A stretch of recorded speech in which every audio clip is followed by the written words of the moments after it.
Last night at the Republican debate, some of the hopefuls, they hope to get your job, they defended the practice of waterboarding, which is a practice that you banned in 2009.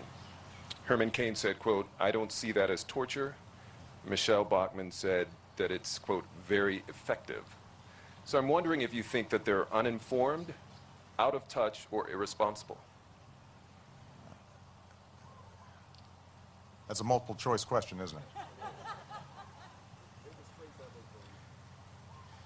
Let me just say this, they're wrong. Waterboarding is torture. It's contrary to America's traditions. It's contrary to our ideals. That's not who we are.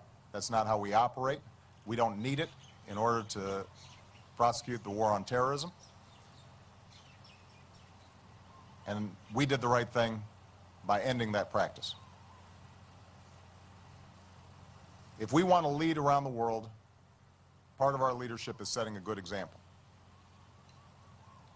And anybody who's actually read about and understands the practice of waterboarding would say that that is torture. And that's not something we do. The government of Yemen has admitted that a cruise missile attack personally ordered by President Barack Obama last December killed more than 42 civilians, including many children in their country.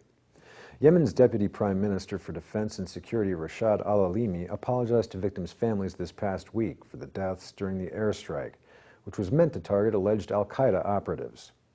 Al-Alimi described the killings as mistakes and offered the families compensation. Yemeni authorities had initially said the airstrike killed 34 members of al-Qaeda.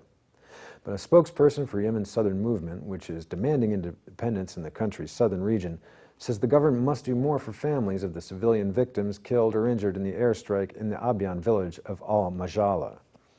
Abbas al-Assal said, quote, "We do thank the parliamentary committee for the work it did, but it is not enough for the government to apologize and compensate people. The blood of the southern people is not that cheap to just ask the government to apologize and compensate. The committee should have condemned the attack and hold the people behind it accountable. Therefore, we do reiterate our demands for an international investigation into the attack." Several members of Yemen's parliament harshly criticized the government, describing the incident as a crime against humanity. Independent parliamentarian Sakar al-Waji said, quote, "The report is excellent and transparent. The incident is a mass killing with preconceived malice. The local authority people said they saw planes hovering over the area for days before the strike." The U.S. government is more than doubling counterterrorism assistance to Yemen this year.